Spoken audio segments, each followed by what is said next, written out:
It was hyped up as being the greatest wrestling match ever. Let's talk about Backlash 2020. And all I gotta say is this: there was a lot of good and a lot of bad about this match, but I don't think it was the greatest wrestling match ever. We'll talk about it here on this video as I give you my thoughts on Backlash 2020. But I'm not alone. Joining me here for the first time, we're gonna do a little combo review, I guess you can say. Please welcome. Should I just call you GG Vision? Yeah, or Nick. That works. All right, Nick. Welcome to Geekdom. Welcome to World of Geekdom. How are you?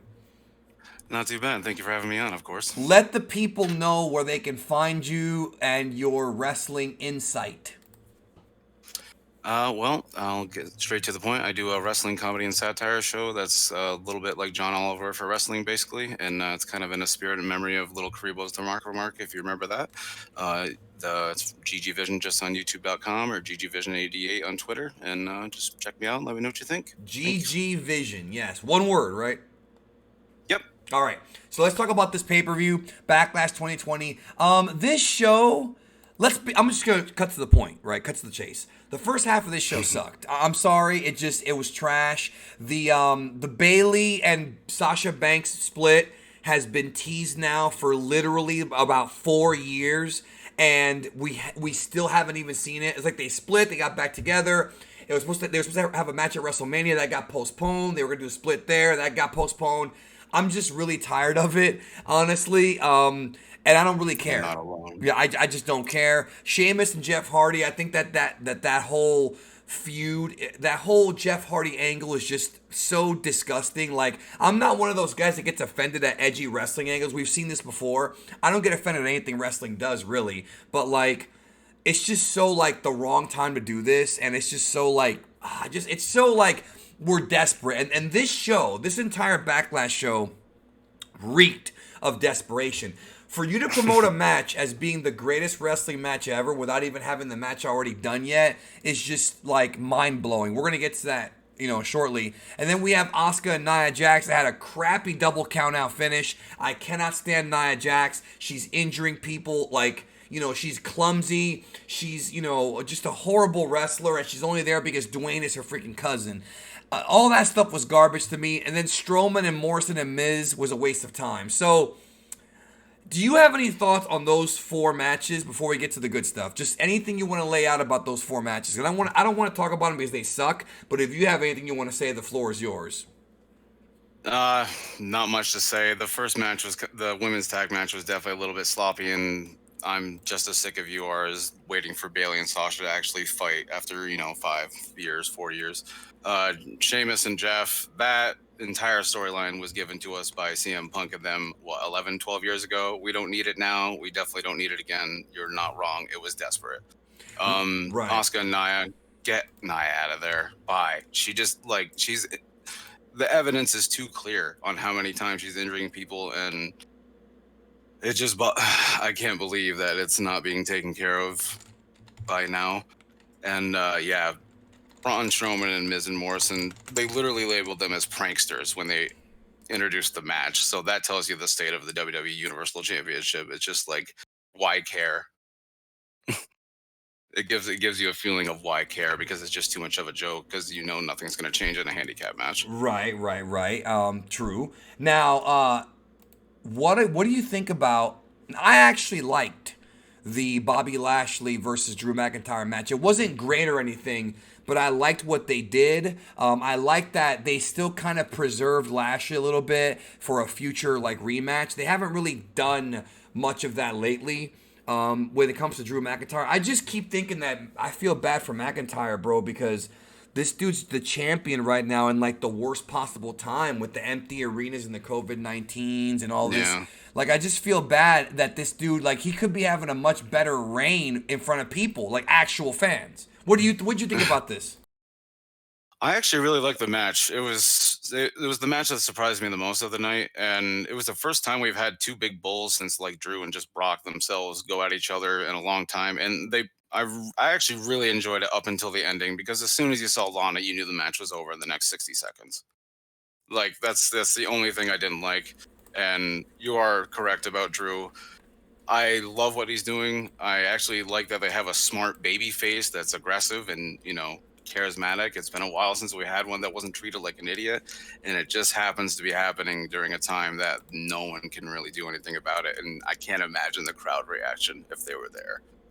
It's just a bit of a shame. Right, yeah, it really does suck. What can you do? I feel bad for the guy, but I mean, what's done is done, man. Like, that's it. So, now, then we had this really weird segment. And again, this was a very short show. It was only about 3 hours long. We had this weird segment with the Street Profits and the Viking Raiders. Look, there was stuff here like the Ninjas. There were things here that I actually really enjoyed. But I'll be honest, I feel like these cinematic matches are starting to get a little long in the tooth. Every pay-per-view has them. I think the one with Adam Cole and Velveteen Dream last week there was some good stuff in there, but it was starting to kind of really wear on me. I think AEW kind of did it better than anybody, I feel. And of course, AJ Styles and Undertaker at WrestleMania and Cena and Bray Wyatt were both great. And even the Money in the Bank was fun. But I feel like by this point, they are starting to get a little bit long in the tooth. There were like flashbacks and all this wacky stuff, ninjas, the female referee was involved. Like, I don't really know what to even say about this. And we kind of got screwed out of the match anyways, the actual match. So what did you... I mean, even you were talking about how you had no words for this. Yeah, like I almost wonder sometimes if they're just trying to AEW, if they're just trying to one up AEW at this point, maybe, but maybe they don't care. But honestly, the long in the tooth thing also stems from the fact that they've just been doing this kind of promo segment over and over for the past 3-4 weeks. And I actually really wanted to just see this match happen because I'm starting to like both teams for the own separate reasons because they're both good. They're all good characters, but I'm just I want to see matches with them and other people and not just these segments over and over. Each and every week. When I say long in the tooth, Gigi, I mean more so like the cinematic matches and the wackiness. Like, I love wacky wrestling. I just thought that this was just, again, it just felt like it's getting long in the tooth. Like, it's like, okay, you're doing the flashbacks, you're doing the mysterious masked man. They have turkey legs with the Thor's hammer. There was some stuff like some of it was funny. But some of it was just like it dragged on and dragged on and dragged on. And I feel like they should probably take a break from doing these, even though they probably won't because, we've got, we don't know when they're going to do live shows again. So they probably should take a break from doing these, but I don't think they will. Or at least save it for like a character like a Bray Wyatt or an Undertaker who can actually take advantage of this kind of stuff. I just think that it's getting very wacky, bro. It's just getting, and not in a good way. Like, I love wackiness, but I think this is just getting, just like I'm rolling my eyes is what I'm trying to say. I think I draw the line at garbage octopus. I That's never thought we'd see that. I never thought we'd see Yeah, that. like what are you supposed to say? Like I don't know where to go from there. I, like suspend my disbelief, and I love the wackiness too, but that's you've went over the cliff at that point. I wonder if this was supposed to be like a tribute to the Calamari Wrestler, which is a very wacky wrestling movie that, a Japanese movie that many of you may have never seen before, but maybe you have. I have not. Yeah, it's pretty wacky. No, I definitely haven't. You should check it out. And let's talk about Randy Orton and Edge. Really, that's what we're here for because it was really built up as a one-match show. They promoted it as being the greatest wrestling match ever, which is already very risky because you've got, dude, you can't promote a match as being the greatest wrestling match ever. I mean, you just can't, especially before it actually happens. It's not the company that decides what the greatest wrestling match is. It's the fans. They're the ones who decide, right? Now, what the company has done in the past is they love to sort of influence the fans. According to the company, Shawn and Brett at WrestleMania 12 was the best match ever before this one, and that's totally not the case. There are certain guys who have been kind of erased from history or who were for a time. You could even make an argument that Ultimate Warrior and Randy Savage at WrestleMania 7 is one of the best WrestleMania matches of all time, and it is, but they never talk about it. You know what I mean? So the company tends to always have this sort of, this kind of bias, if you want to say it. Now, when it came to this, okay, there were things about this presentation that I felt were very, very cool and very unique, and there were things I absolutely despised before we get to the actual wrestling match. I absolutely love that Charles Robinson, Little Nate, wore the old referee outfit with the blue shirt and the bow tie. Yeah, that was awesome. And the the Howard Finkel using the old MSG mic. It was the ghost of Howard Finkel using old introductions from like years ago for Randy Orton and Edge. Really loved that touch, dude. It was like the ghost I of was Howard Finkel. As a Fink fan, I loved it. I was smiling like an idiot. Right, right, right. I enjoyed it very, very much. Now, and the thing is, like, that was good. Now, there were some things that. Now, another thing too is, this match was recorded, I think, a few days ago, and it was edited. Now, here's the problem. You can't say that a match is the greatest wrestling match ever if it's been pre-taped and edited. For all we know, Randy Orton and Edge could have botched 10 times. They could have had bad timing multiple times in the match. They could have rehearsed moves over and over again. If you're able to do a match tape like this and promote it as such, you're already grading on a curve here because it's not fair. It's not fair. Like, all the great wrestling matches of the past were in front of crowds. Ric Flair, Ricky Steamboat, Bret Hart, and Steve Austin, they were in front of crowds, and I'm just naming a couple. Shawn and Taker, Taker and Triple H at WrestleMania, all these matches were in front of crowds. And they were live, broadcast live, and then, of course, later on put out, a home video, and now the network. So these guys had to be on their A game, but when you're pre-recording a wrestling match, it's just not fair. You can't compare it to the matches that we're talking about, or even some of the New Japan Tokyo Dome matches. I know some people who already were saying it wasn't the greatest match ever because it wasn't in the Dome.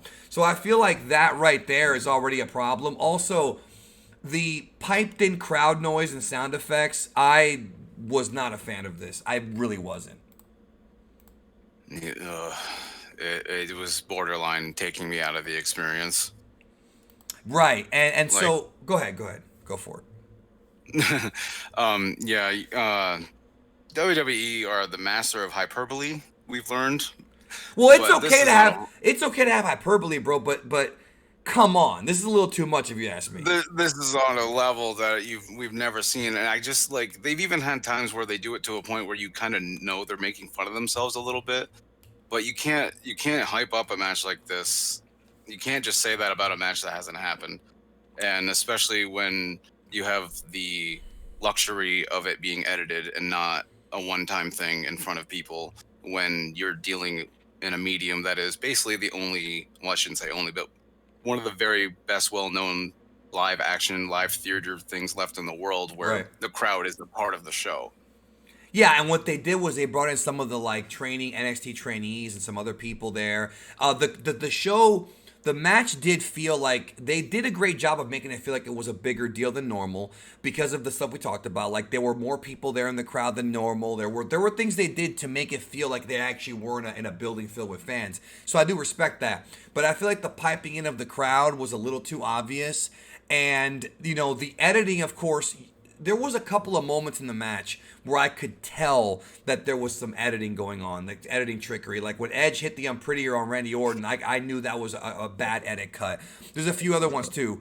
It's just how it is sometimes. Now again, with that being said, this was a very, very good match. And what made it good, I think, is the fact that both these guys told a story.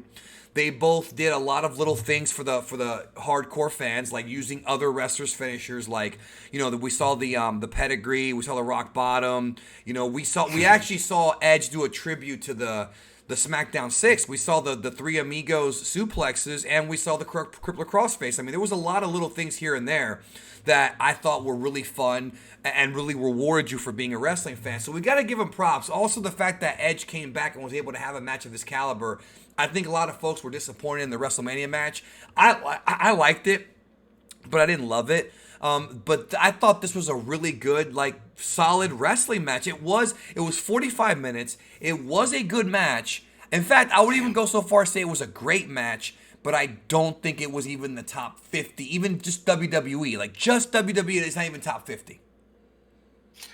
Yeah, I have to agree. The match, I actually love the match itself from a in-ring perspective. Like, the story they told was great, and all the little nudges to pass wrestlers and moves like that. Like, I popped hard when I saw that rock bottom, but it was awesome. Yeah, it was great, and just if it would have just been the story, and it's almost like all the popping or all the filling in of the extra crowd noises takes away from the match itself, because it's like not accepting the reality of the situation. Right. It was I don't know. weird. It was a very So weird feeling, you know? it was something like I almost felt kind of pissed off because I felt like they're just not accepting what's going on and kind of making or like They're belittling living people's in, living they're intelligence. living in a dream world, is what you're saying, basically, right? Yeah, just like they're just not they're just delusional. So do you think they But should have saved this? Because I think they should have probably saved this for when they were back doing live shows again, like SummerSlam or even after that. You know, hold off on the feud till then. Do you think that would make sense? it's hard. It's hard to guess anything. Like I, when you are choosing to go along and while the world is the way it is with with WWE as it is, I think you probably have to just. I think it's probably too late now, and they should have just done it. But they should have just let it be what it could have been without all the extra like bells and whistles. Yeah, I And mean, because the match, go ahead. sorry, No, go because for it. the match itself was. I actually really enjoyed the match itself. No, it was, Like, I did too. I mean, dude, Edge busted out the Edge-O-Matic. We saw the Edgecutioner. They had okay. First of all, Randy Orton got juice, and I tweeted out the word juice. And of course, you have all these anime fans that they have no context for what I'm talking about.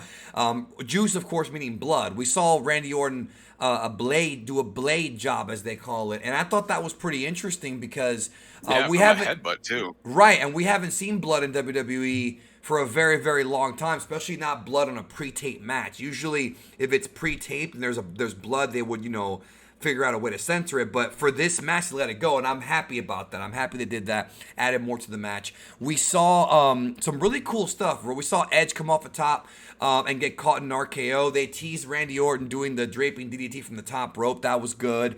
We saw some psychology here. I thought it was kind of cringy hearing the fake fans chanting, "This is awesome, bro." Like, you know what I mean? It's you can't pipe in your own fans saying that something is awesome when you know there's no fans there and it's your product. It's just you're kind of like just saying your own product is great when there's no one there to agree with you. And they added like fake booing and things like that. But that being said, they did tell a great story. I think they told a really good story. I think the feud is not over.